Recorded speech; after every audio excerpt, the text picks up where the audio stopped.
qasdan tarixga ko'mitilgan ozodlik dahisi Netaji Subhas Chandra Bose va qissadan Uyg'urlarga hissa 2 bölüm. Abduri Mirkamil Kashig'ari. Mikrofon oldida Abdullah Yalqun.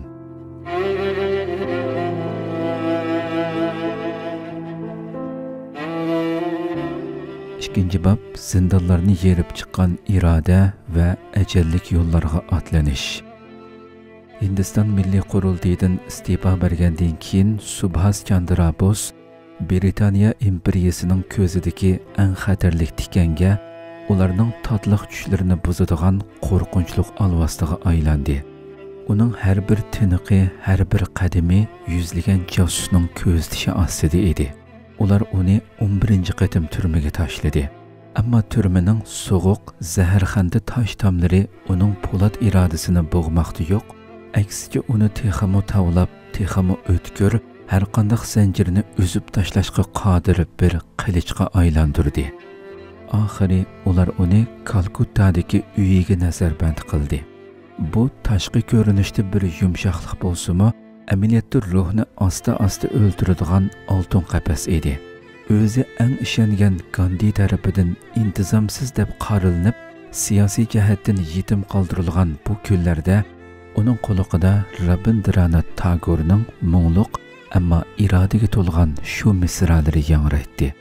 Agar sening chaqirqingga hech kim ovoz qo'shmasa, undaqda yolg'iz mang'in.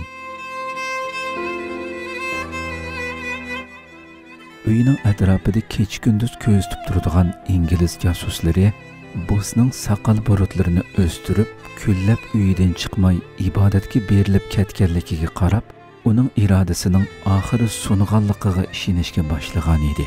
Amaliyotda bu sukutlik nazarband ostida Bosning qalbida tarixdagi eng dadil, eng mukammal qichish planining urqi bix surishga boshlagan edi. Chunki u Hindistonning ichida turib Angliya hukumatini og'dirolmaydiganligini, Gandhiga o'xshash o'ziga mutlaq itoat qiladigan tashkiloti yo'qligini, uning birdan-bir quroli bo'lgan ommaviy qo'llashning bu imperialistni yengishga yetmaydiganligini cho'nqur his qilgan edi. Go'yo Bose uchun uyi ruhini chiritadigan turma emas, balki kurashning yangi sahnasini planlaydigan bir fursat edi. Bu plan uchun oylarcha hozirlik qildi. Hatto pochta tilini o'rganishga boshlagan edi. Chunki uning qalbida bir po'latdek qaror pishib yetilgan edi. Agar Hindiston tuprog'ida dushmanga qarshi kurash qilishga imkon qolmasa, men dunyoning qayerida bo'lsin, dushmanning dushmani bilan birlashib, ozodlik armiyasini qurib, cho'qim ona vatanni ozod qilish uchun qaytib kelaman. Bu tarixdagi eng dadil va eng xatarli qichish planining boshlanishi edi. Planning har bir halqasi inchkilik bilan lohilandi. 16 dekabr Chegaradan Atoydan kelgan Mian Akbar Shoh bilan ko'rishib, Peshawar orqali Kabulga qichish yo'llarini muqimlashtirdi. Bengal fidoilaridan Mayor Satya Gupta va Satya Ranjan Bakshi pul va kerakli ashyolarni tayyorlashga kirishdi. Bosning sodiq jiyanlari Ila Aurobindo va Dovijendra qatorliqlar bu maxfiy planning ijro qilinishida jon tikib yordam berdi. 1941 yili 16 yanvarning muzdak bir kechasida butun Kalkutta shahri qorong'u uyquga g'arq bo'lganda, Bose o'z plani bo'yicha bir musulmon Pushtun do'sti Muhammad Ziyovuddinning qiyofatiga kirib, gazgacha uzun saqalliq bir musulmon bo'vayga aylandi. Bose o'zining tunilgan qiyofatini, donglik ismini, butun kimligini shu qorong'u uyga dafn qildi. Planini o'zidan boshqa hech kim bilmaydi. Vatanni va oilasini tashlab ketadiganligini hatto oilasidagilardan va suyumlik onasidan maxfiy tutgan edi. 17 yanvar sahar soat 1:30da u ilgari hech siyosiy faoliyatlarga aralashib boqmaganligi va usti shopirligi uchun Atoydan tanlangan sodiq jiyani Sisir Bose haydigan mashinaga o'ltirib, uyini hamma atrofdan qurshab turgan 62 nafar josusning ko'zini chang-tuzonga to'ldirib, o'z uyidan g'oyib bo'ldi. Jiyani Sisir Bose haydigan mashinaga o'ltirganda, u əmdi Subhas Chandra Bose emas, balki ko'zlaridan hayotning jafo mushaqqati aks etib turadigan bechora, ammo qalbida bir cho'ng sirni yushirgan noma'lum bir musulmon yo'lovchi edi. Ular imperiyaning mag'rur soqchilari qurgan ko'zitish punktlaridan xotirjam holda o'tib ketayotganda, har bir soqchining hurulliq bilan asnashlari go'yo bir imperiyaning o'z qabristonligiga qarab qadam tashlayotganligining namoyandasi edi. Bu qachish faqat bir shaxsning turmadan qachishi emas, balki bir millatning umidining qulluq qapsini pora-pora qilib, erkinlik osmoniga qaytadan parvoz qilishi edi. Bu qachish faqat jismoniy bir qachish emas, balki ruhiy bir azodlik, bir imperiyaga e'lon qilingan eng kuchli masxara edi. Uning yotoq uyida qoldirib qo'ygan bir parcha xati uning muqaddas qasmi edi. Men ketyapman. Qayerga? Bilmayman. Qachon qaytaman? Bilmayman. Ammo bir ish aniq. Men qaytib kelganda yo Hindiston ozod bo'lgan bo'ladi, yoki men bu yo'lda jon beraman.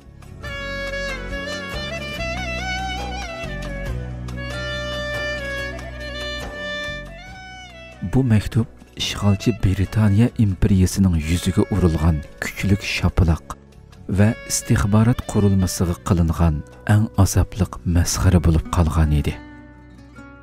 Ular oldi bilan Bihordagi Barariga berib, yana bir jiyani doktor Ashok Nath Bosening uyida qisqa vaqt qoldi.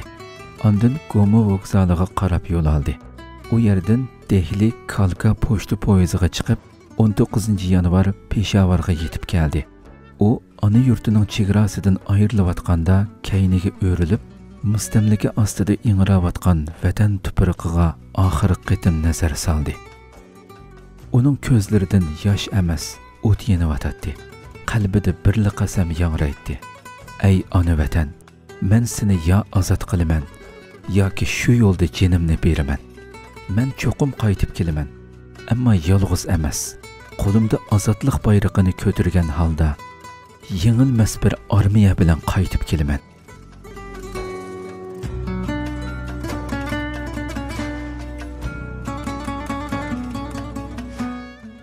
Endi uning oldida ajallik va noma'lum bir safar kutib turardi. Mashina, poyezd, hatto qorliq tog'larda piyoda minib Peshavarga yetib keldi. Peshavarda sodiq do'sti Miyan Akbar Shah uni kutib oldi. Uni kommunist faoliyatchi Bhagat Ram Talvar bilan tanishtirdi. Bhagat Ram uningga Rahmat Xon degan soxta ism bilan hamroh bo'lib, uni Gachi tog'isi sifatida Kabulga elib berishni ustiga oldi. 26 yanvar ular Hindiston chegarasidan o'tib, Afg'onistonning inson qadami oz tekkan, qorliq cho'qqilari osmonga taqashgan, har bir jilg'isida ajal kutib yotgan xatarlik tog' yo'llariga qadam qo'ydi. Bu 200 ingliz mililik safar piyoda, ochliq, sovuq va charchash bilan o'tdi.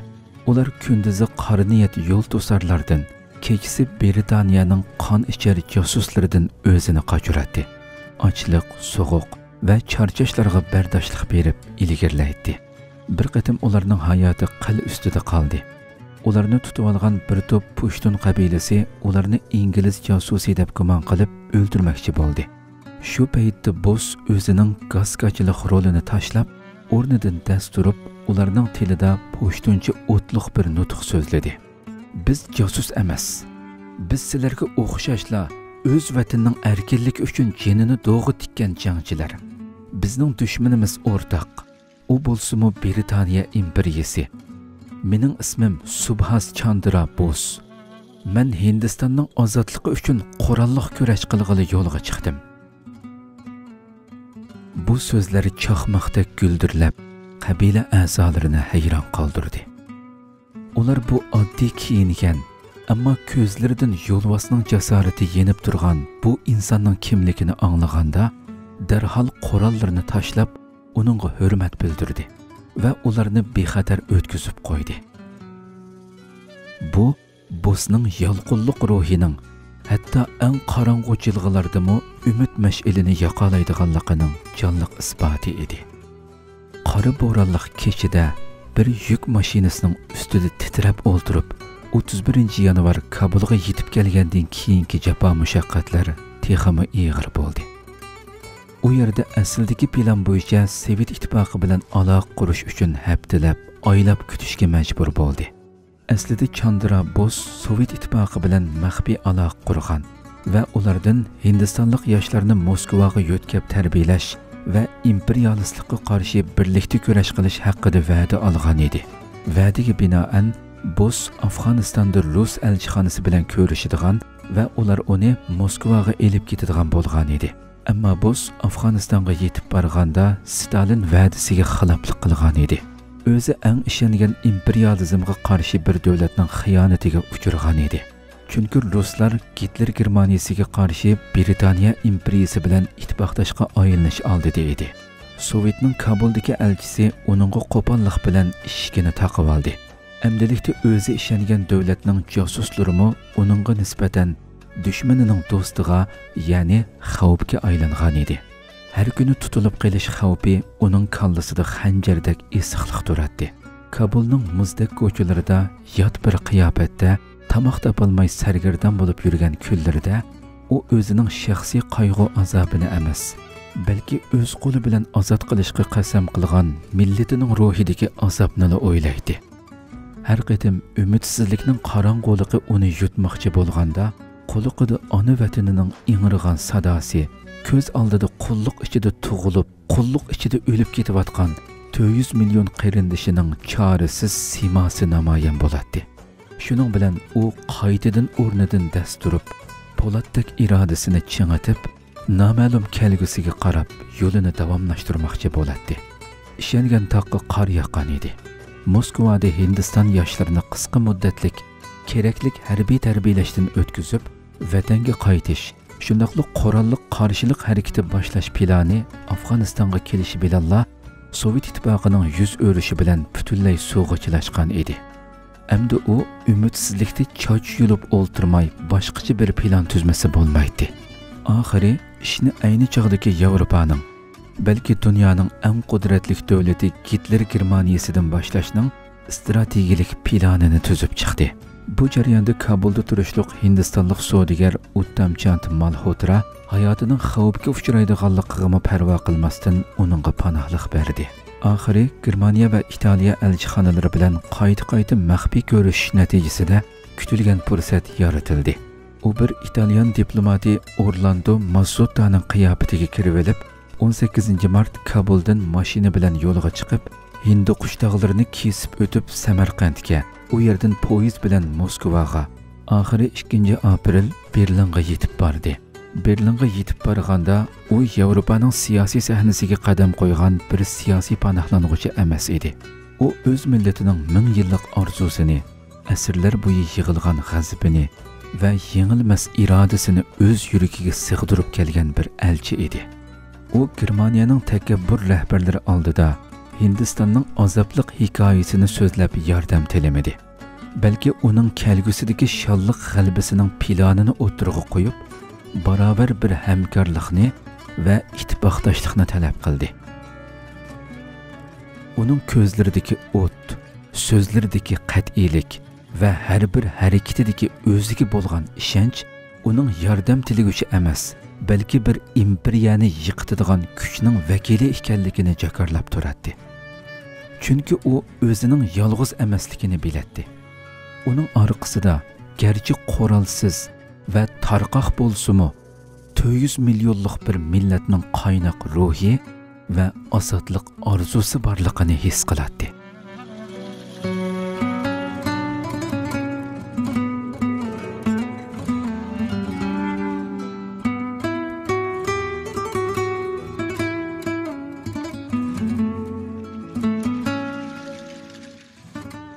Qadrli qarindoshlar, insonni hayajonga soladigan, bizlarni xiyol olamimizda qayerlargadir elib ketayotgan, yuraklarimizni urg'itayotgan, bu hayotda amaliy yashangan bu qissa yana davomlashadi oldimizdagi sonda. Inshaalloh oldimizdagi 3-bobda Bosning atrofida bir qancha do'stidan boshqa hech kishi yo'q turug'liq Yevropada qo'lga keltirgan diplomatik utuqlari chet elda qurmoqchi bo'lgan Azod Hindiston armiyasi planining qandoq amalga oshganligi ustida to'xtalamiz. Xo'sh, endi qissaning bu bo'limini faqat bir hikoya sifatida emas, balki bir millatning qayta tirilishi uchun yozilgan strategik darslik sifatida tahlil qilaylik. Chandra Bose dastonining 2 bo'limidan ruhimizga uyuladigan 8 mash'al. 9 mash'al. Nimishqa bu yerda 9 mash'al dedik? Chunki oldingi sonimizda 8 mash'alni biz birma-bir tilga ilib o'tgandik. Shunday shaklda buningdan keyinmi bu mash'allar shu son bo'yicha davom qiladi. 9 mash'al. Psixikalik zindonni buzib tashlash, harakat paradigmasini o'zgartirish. Bose uchun Kalkuttadagi nazarband fizikalik bir qafas edi. Ammo u bu qafasning o'z ruhiyatini mahbus qilishiga hargiz yo'l qo'ymadi. U nazarbandni kurashning oxirlashgan nuqtasi emas, balki yangi bir kurash bosqichini planlaydigan strategik tafakkur markaziga aylantirdi. Biz Uyg'urlarcha, bizning nurg'unlarimiz diasporadagi fizikalik erkinlikka ega bo'lsaqmi, amaliyotda o'zimiz yasab olgan psixikalik zindon ichida yashayapmiz. Xitoy bek kuchlik, dunyo bizga parvo qilmaydi, bizning qo'limizdan hech ish kelmaydi deganga o'xshash qarashlar bizni harakatsizlikka mahkum qilayotgan ko'rinmas, ammo po'latdan mustahkam sepillardir. Bosening qaytishi bizga shuni o'rgatadi. Haqiqiy mahbuslik sirtdagi kishan emas, balki qalbdagi qo'rqinch va o'zini chorasiz his qilishdir. Biz cho'qim qurbon psixikasidan jangchi psixikasiga, passiv kutish holatidan aktiv fursat yaratish holatiga o'tishdan iborat paradigma o'zgarishini amalga oshirmay turib, ozodlik yo'lida bir qadammo ilgarilayolmaymiz. olmaymiz. 10 mash'al. Barliqini beg'ishlash prinsipi. Haqiqiy vatanparvarlikning akademik o'lchami. Bose o'z g'oyasi uchun faqat mol-mulkini yoki kasbini emas, balki jamiyatdagi o'rni, shon-shuhrati, oilasidagi xotirjamligi, hatto o'zining kimligi bo'lgan Subhas Chandra Bose degan ismdan voz kechdi. Bu hissiyot bilan beriladigan bir qurbonlik emas, balki so'g'uq aql bilan hisoblab chiqilgan bir strategik tanlash edi. Uning nazarida millatning ozodligidan iborat oliy nishon oldida shaxsga oid barliq narsalarning qimmati ikkinchi darajalik edi. Bugungi kunda biz Uyg'urlarning diasporadagi bexatar turmushimiz, o'rlayotgan kasbiy hayotimiz, farzandlarimizning kelgusiga bo'lgan andishimiz, bularning hammasi bizni vatan davosidan yiroqlashtiradigan murassa qilish sabablariga va oltin kishanlarga aylanib qolmoqda.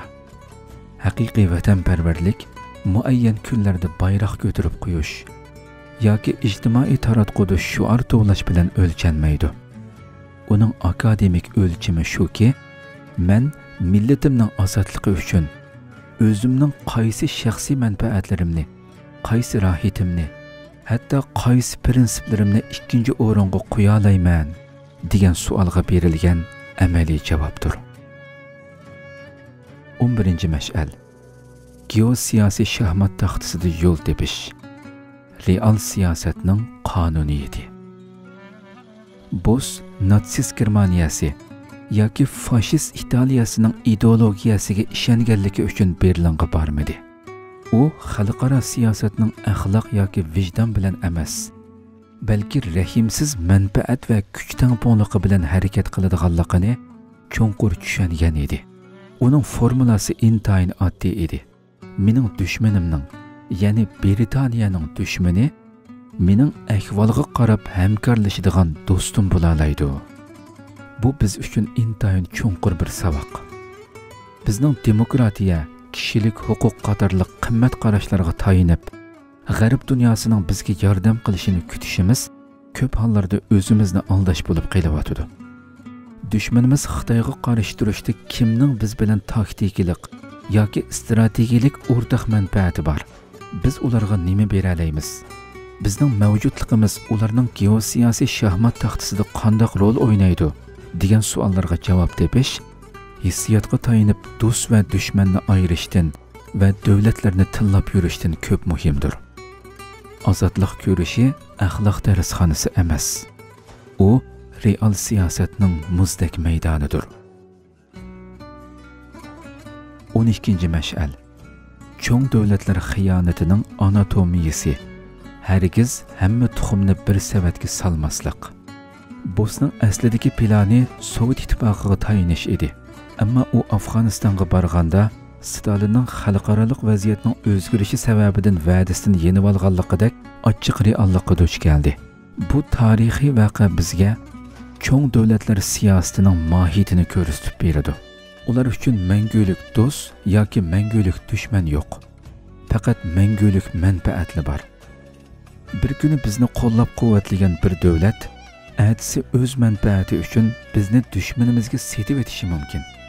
Şunu barlıq ümidni birlik kuchga bog'lab qo'yish strategiyalik o'zini o'ldirib olishdir. Haqiqiy mustaqillik yo'li ko'p xil kuchlar orasida tangponglikni saqlab, hech qaysisiga mutlaq tayanmay, o'zimizning strategiyalik anatomiyasini yaratishga tirishishdir. 13. mash'al. Niqobning kuchi va strategiyalik dinamika. Bosning Muhammad Ziyovuddinga aylanishi faqat bir fizikalik qiyofat o'zgartish emas. Bu bir millatning ozodlik uchun har qanday shaklga kira oladigan, har qanday vositani qo'llana oladigan jonliq strategiyasining simvolidir. Dushman bizni ma'lum bir qilibda ko'rishni umid qiladi. Masalan, yig'lab qaqshab yuradigan mazlumlar. Biz dal shu qilibni cheqib tashlab, dushman faraz qilinmagan yo'nalishlarda, faraz qilinmagan shakllarda harakat qilishimiz kerak. Bu ojiz kuchning kuchlik raqibini yengish uchun qo'llanadigan asimetrik, tangsiz urush taktikasidir. Harakatimiz ba'zida oshkora, ba'zida maxfiy, ba'zida siyosiy, ba'zida madaniyat, ba'zida qattiq, ba'zida yumshoq bo'lishi mumkin. Muhimi, nishonga yetish uchun qaysi niqobni taqash kerak bo'lsa, shuni taqiy oladigan jonliqlikqa ega bo'lish lozim. 14. mash'al. Shaxs milliy irodaning gavdalanishi. Bos Afg'onistonning tog'larida yolg'iz ketayotganda, u fizikalik jihatdan bir odam edi. Ammo u o'z qalbida 400 million hindistonlikning orzusini, g'azabini va irodasini ko'tarib mangan va gavdalantirgan bir elchi edi. Shunga uning har bir qadami, har bir so'zi shaxsiy emas, balki milliy ahamiyatga ega edi. Diasporadagi har bir sharq turkistonlikmi o'zini men faqat bir odam deb qaramaslik kerak. Siz yashayotgan davlatda sizning shaxsiyatingiz, bilimingiz, g'ayratingiz va maydoningiz butun bir millatning obrazi va irodasining namoyandasidir. Bir odam bir armiya bo'la oladi. Agar u o'z harakatining orqasida butun bir millatning taqdiri turganligini his qila olsa va shu mas'uliyatni zimmasiga ola olsa. 15. mash'al. Azobni strategiyalik yiqilg'uga aylantirish. Bos Kabuldagi ochliq, so'g'uq va umidsizlik ichida ruhiy tushkunlikka mubtalo bo'lmadi. Aksicha bu azoblar uning qalbidagi g'azab o'tini texmi avj oldirdi. Uning uchun har bir qiyinchilik irodasini tavlaydigan bir otash, nishoniga bo'lgan ishonchisini sinaydigan bir imtihon edi. Biz duch kelayotgan irqiy qirg'inchilikning azobi, vatandan ayrilishning dardi, bular bizni umidsizlik dengiziga g'arq qiladigan tosh emas, balki ozodlik kemimizni olg'a ittiradigan strategiyalik yiqilg'u bo'lishi kerak. Bu go'yo bir alkimiyalik, kimyogarlik jarayon. Qo'g'u shunday qimmatsiz azobni oltindek parlaydigan inqilobiy kuchga aylantirish demakdir. Azob ichida yig'lab o'ldirish qurbonlarning ishi. Azobni g'azabga, g'azabni planga, planni bo'lsa to'xtovsiz harakatga aylantirish haqiqiy mujohid g'oziylarning ishi. 16. mash'al. Bayonni qurol qilib ishiltish. Mazlumlik hikoyasidan g'albiy hikoyasiga o'tish. Bos Pushtun qabilasiga yo'liqqanda ularga o'zining qiyinchiligini so'zlab hissdoshlik tilamadi. U ularga o'rtoq dushmanni ko'rsatib, o'rtaq kelgusini sezib berib, ularni o'zining saptishiga aylantirdi. Bu bayonning kuchidir. Biz dunyoga faqat o'zimizning qanchalik mazlum ekanligimizni so'zlayversak, dunyo bizga ichig'irtish bilan javob beradi. Hissdoshlik tugaydigan bir boyliq. Hurmat bo'lsa, mablag' selinadigan bir kapitaldir. Hissdoshlik hargiz haqiqiy ittifoqdoshlikni yarata olmaydi. Biz cho'qim o'z bayonimizni o'zgartirishimiz kerak. Biz faqat yo'qotilayotgan bir millat emas, balki zulmga qarshi oxirgacha kurash qiladigan, o'z taqdirini o'z qo'liga elishga bel bog'lagan, kelgusida dushmanimizning dushmanlari uchun qimmatli bir strategik sherik bo'la oladigan yengilmas bir millat ekanligimizni namoyon qila olishimiz lozim. Dunyo ojizlarga rahim qiladi, sadaqa beradi. Ammo faqat kuchliklar va g'alaba qilish irodasi borlar bilan hamkorlashadi.